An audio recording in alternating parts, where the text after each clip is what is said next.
एवं भूततया हि भक्त्यभिहितो योगस्य योगद्वयात् कर्मज्ञानमयात् पुरुषोत्तमतरो योगीश्वरैर्गीयते। सौन्दर्यैकरसात्मके त्वयि खलु प्रेम प्रकर्षात्मिका भक्तिर्निश्रममेव विश्वपुरुषैः लभ्या रमावल्लभ।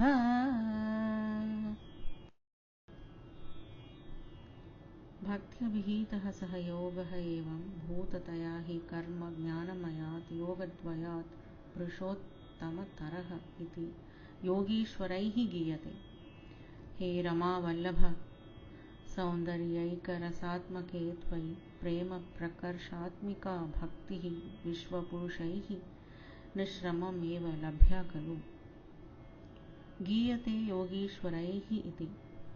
It has been proudly proclaimed by great sages that Saha Yogaha Bhaktyabhihitaha, the yoga path known as bhakti or the path of devotion, evam bhutatayahi, as said earlier, indeed, Purushottamataраha yogadvayat is definitely far superior to the two yogas, karma jnanamayat, in the form of karma, which is duty, and jnanam, which is knowledge. He Rama Vallabha, O Lord, consort of goddess Rama, Lakshmi, Bhakti Prema Prakarshatmika, devotion, the form of intense love. Tvayi Saundaryaika Rasatmake, to you, who are the essence which is unique, full of gracefulness. Khalu Labhya Vishwapurushaihi is indeed attainable by all persons in the world, Nishramam eva, without any effort at all. Nishkamam niyatasvadharmacharanam yatkarma yogabhidham तद्दूरेत्यफलं यदौपनिषदज्ञानोपलभ्यं पुनः तत्त्वव्यक्ततया सुदुर्गमतरं चित्तस्य तस्माद्विभो त्वत्प्रेमात्मकभक्तिरेव सततं स्वादीयसी श्रेयसी। कर्म योगाभिधम निष्कामं नियत स्वधर्मचरणं यत्तद्दूरेत्यफलं पुनः औपनिषदज्ञानोपलभ्यं यत्तत्तु अव्यक्ततया चित्तस्य सुदुर्गमतरम्। हे विभो, तस्मात् त्वत्प्रेमात्मकभक्तिः एव सततं स्वादीयसी Shreyasi.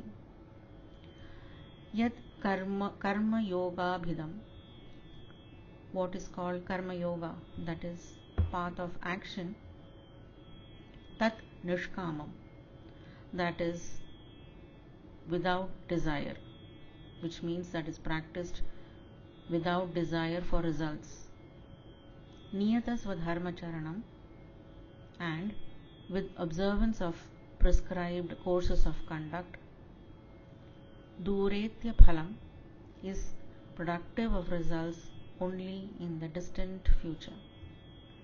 Punaha yad, again what is, referring to the jnana yoga or path of knowledge. Aupanishada jnanopalabhyam, obtainable through knowledge of the Upanishads. Tattu sudurgamataram chittasya, that too is very difficult to pursue for the mind. Avyaktataya, on account of lack of clarity. Tasmat he vibho, therefore all pervading Lord, O Bhagwan, tat prematmaka bhakti eva, bhakti which is devotion, which is the same as love for you, Satatam Swadiyasi Shreyasi, is always the sweetest, tastiest and most exalted. अत्यायासकराणि कर्मपटलान्याचर्य निर्यन्मलाः बोधे भक्तिपथेऽथवाप्युचितताम् आयान्ति किं तावता क्लिष्ट्वा तर्कपथे परं तव वपुर्ब्रह्माख्यमन्ये पुनः चित्तार्द्रत्वमृते विचिन्त्य बहुभिः सिद्ध्यन्ति जन्मान्तरैः अत्यायासकराणि कर्मपटलानि आचर्य निर्यन्मलाः बोधे अथवा भक्तिपथे अपि उचितताम् आयान्ति तावता किम् अन्ये पुनः तर्कपथे परं क्लिष्ट्वा चित्तार्द्रत्वमृते ब्रह्माख्यं तव वपुः विचित्य बहुभिः जन्मान्तरैः सिद्ध्यन्ति.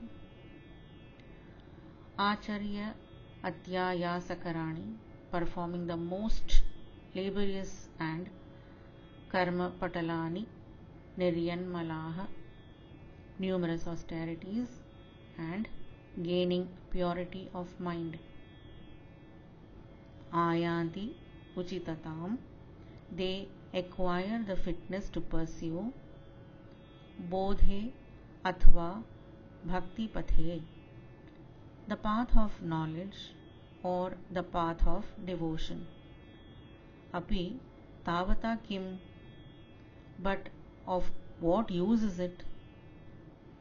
Anye punaha param klishtva, some others gain after struggling for long. Tarkapathe, in the path of logic. Rite chittardratvam, without tenderness of heart, which means melting of mind. Vichintya tava brahmakhyam vapuhu, meditating on your Brahmic, which is the unmanifested form. Siddhyanti bahubhihi janmantaraihi, attain salvation after many more lives. Vadbhaktistu katharasamritajari nirmajjanena swayam siddhyanti vimala prabodha padavim akleshadastanvati satyasiddhikari jayatyahi vibho saivastu me tvatpada prema praudhirasardhrata drutataram vatalayadhishvara. Ai vibho, vadbhaktihi tu katharasa amritajhari nirmajjanena swayam siddhyanti vimala prabodha padavim akleshatah tanvati sadhya siddhakari jayati. He vatalayadhishvara, सात्वत् पद प्रेम प्रौढ़ी रसार्द्रता एव मे द्रुततरम अस्तु. अयि विभो, O all pervading one, त्वद्भक्तिः तो जयति, devotion to you always triumphs. Swayam siddhyanti, being self-generative.